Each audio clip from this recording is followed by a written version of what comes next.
BNP সহ সব অপশক্তিকে প্রতিহত করব, এমন মন্তব্য করেছেন আওয়ামী লীগের সাধারণ সম্পাদক ওবায়দুল কাদের।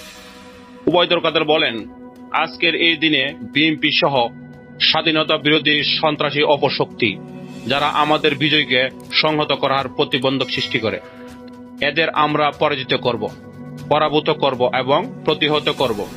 আমাদের লড়াইকে আমরা এগিয়ে নিয়ে যাব। স্বাধীনতা পাওয়ার পর আমাদের কোনো অর্জন বাকি আছে সেটা আমরা কোনো পূরণ করতে পারিনি। এমন প্রশ্নের জবাবে মন্ত্রী বলেন, অর্জন করার বাকি আছে সেটা আমি নিজে আমার বক্তব্যে বলেছি।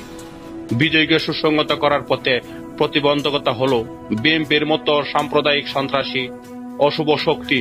এই শক্তিকে পরাজিত করতে হবে এবং প্রতিহত করতে হবে। বিএনপি দিবসটিকে প্রজাতন্ত্র দিবস হিসেবে ঘোষণার যে দাবি জানিয়েছে সে প্রসঙ্গে আওয়ামী লীগের সাধারণ সম্পাদক বলেন, আমি তো কোনো দাবি নিয়ে বিচ্ছিন্নভাবে কিছু বলতে পারি না। মন্ত্রিসভা আছে, প্রধানমন্ত্রী আছেন, তারা এত বছর পর দাবিটা তুলেছেন কেন তুলেছেন এটাও জানার দরকার আছে।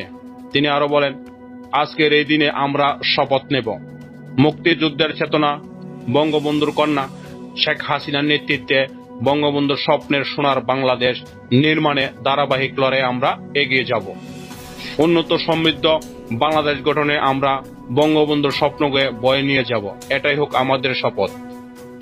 আসন্ন উপজেলা নির্বাচন নিয়ে তিনি বলেন, নির্বাচন অবাধ, সুষ্ঠু ও নিরপেক্ষভাবে অনুষ্ঠিত হবে।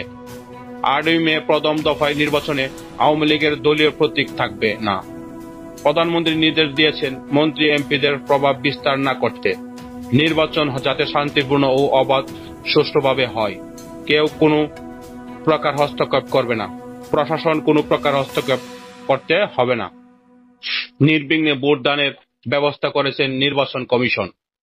বিএনপি প্রকাশ্যে উপজেলা নির্বাচনের বিরোধিতা করলেও আমাদের জানামতে তাদের অনেকেই এই নির্বাচনে অংশগ্রহণ করবেন এবং সুষ্ঠু এবং সুন্দরভাবে যাতে নির্বাচন হয় এবং অংশগ্রহণ হয় সেদিকে আমরা খেয়াল রাখবো। ধন্যবাদ দর্শক, ভালো থাকবেন। আল্লাহ হাফিজ।